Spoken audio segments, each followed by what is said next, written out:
वालेकुम viewers, my name is Ali Raza और complex analysis की दूसरी वीडियो में आज मैं आपको अरिथमेटिक ऑपरेशंस कैसे लगाते हैं कम्प्लेक्स नंबर पर वो सिखाने जा रहा हूँ।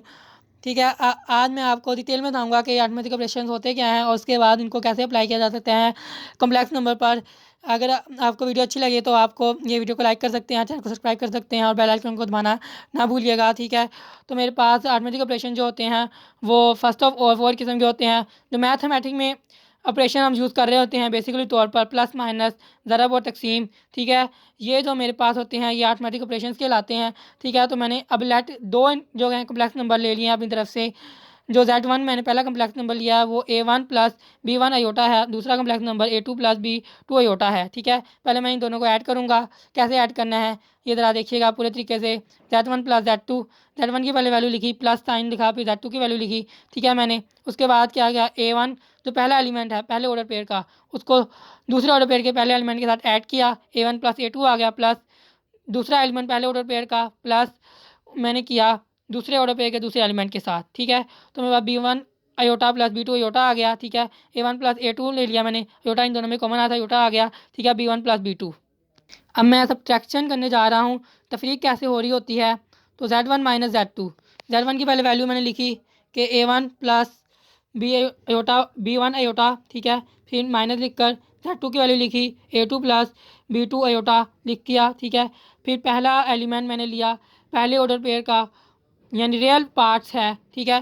रियल पार्ट में से रियल पार्ट माइनस होता है और कम्प्लेक्स पार्ट में से कम्प्लेक्स पार्ट माइनस होता है। ठीक है। तो इसी तरीके से A1 में से A2 माइनस हो गया, plus B1 iota minus B2 aorta हो गया। ठीक है। अयोटा दोनों में कॉमन था B1 और B2 में, तो मैंने यहाँ B1 और B2 में अयोटा यहाँ कॉमन ले लिया। A1 minus A2 plus B1 minus B2 aorta मेरे पास आंसर आ गया। ठीक है। ये भी समझ आ गई होगी आपको, आई होप ये आ गई होगी समझ।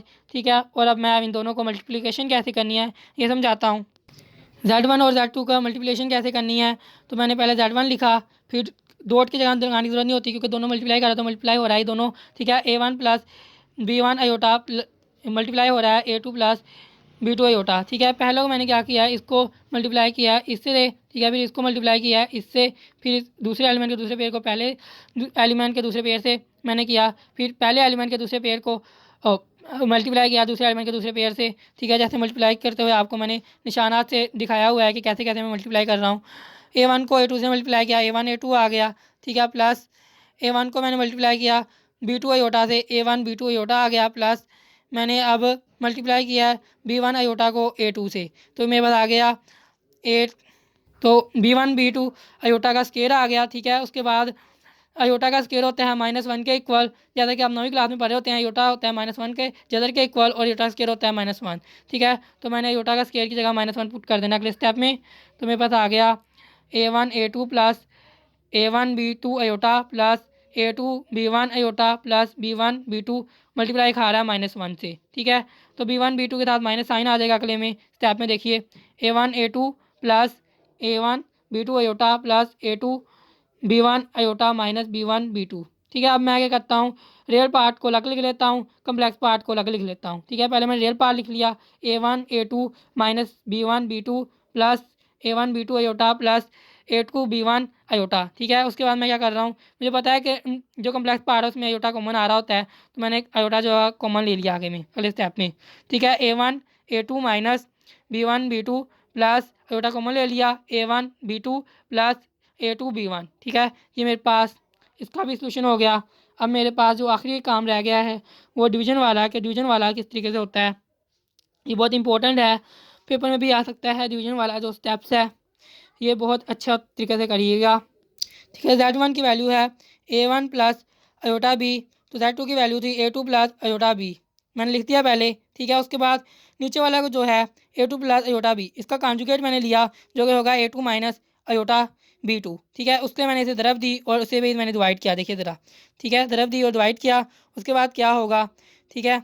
मेरे पास एक फार्मूला होता है कि एक बार प्लस में लिखा हो एक बार माइनस में लिखा हो तो पहले का स्केयर माइनस दूसरे का स्केयर होता है। ये फार्मूला आपको 8वीं 9वीं से पढ़ाया जा रहा है। ठीक है। तो उस फार्मूले के मुताबिक मैंने नीचे लिखा है कि A2 का स्केयर माइनस अयोटा B के स्केयर B2 का स्केयर। ठीक है, मैंने लिखा है ऊपर मैंने मल्टीप्लाई करनी है A1 प्लस योटा बी को मल्टीप्लाई करना है A2 माइनस योटा B2 से। ठीक है, तो आगे देखते हैं कैसे किया गया ये। अब देखिए मैंने पहले A1 को मल्टीप्लाई किया A2 से। ठीक है, फिर मैंने माइनस लिखा क्योंकि मेरे पास अब A1 को मल्टीप्लाई करना था योटा B2 से माइनस योटा B2 से, तो मेरे पास आ गया minus sign, plus minus minus होता है पता है आपको, माइनस A1 आ गया, B2 आ गया, साथ में योटा आ गया। ठीक है, उसके बाद आ गया मेरे पास प्लस। ठीक है, क्योंकि मैंने अब मल्टीप्लाई करनी है योटा B को मल्टीप्लाई करना है A2 से, तो मेरे पास आ गया A2 पहले लिख दिया, फिर B लिख दिया, फिर योटा लिख दिया। ठीक है, मैंने फिर मैंने प्लस माइनस माइनस साइन होगा, ये देखिए ना, ये प्लस है और वो माइनस है, तो माइनस साइन हो गया। ठीक है, मेरे पास अयोटा अयोटा जो होगा मेरे पास अयोटा का स्केयर हो गया B1 और B2 को मल्टीप्लाई करने के बाद B1 B2 आ गया।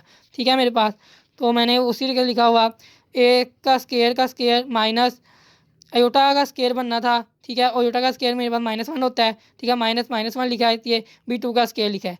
ठीक है, फिर अगले स्टेप में देखिए कि मैंने किस तरीके से हल किया है।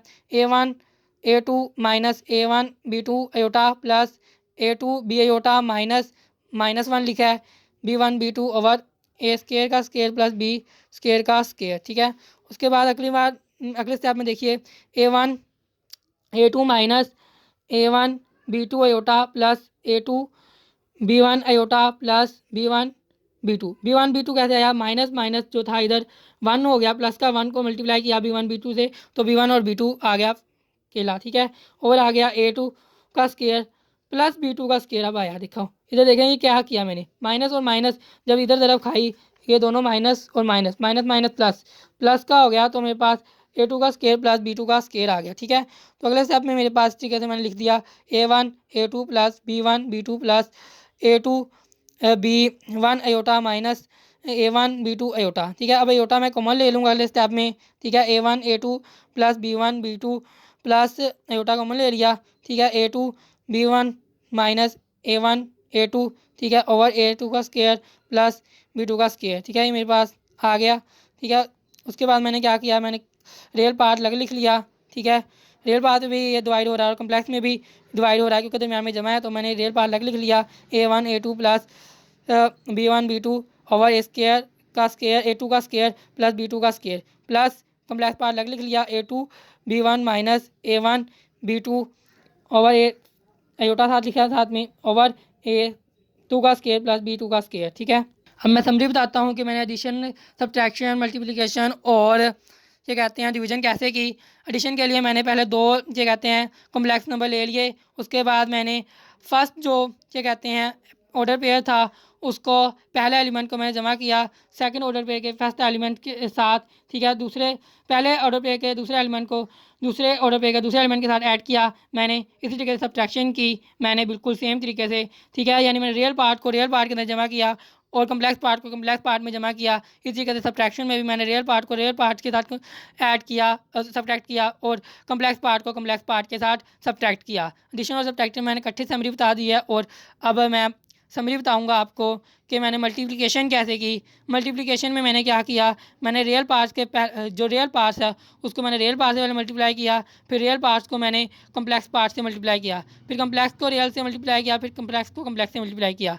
यानी पहले ऑर्डर पेयर के मैंने पहला जो एलिमेंट है मेरे पास मैंने उसको मल्टीप्लाई किया ऑर्डर पेयर दूसरे ऑर्डर पेयर के पहले एलिमेंट के साथ।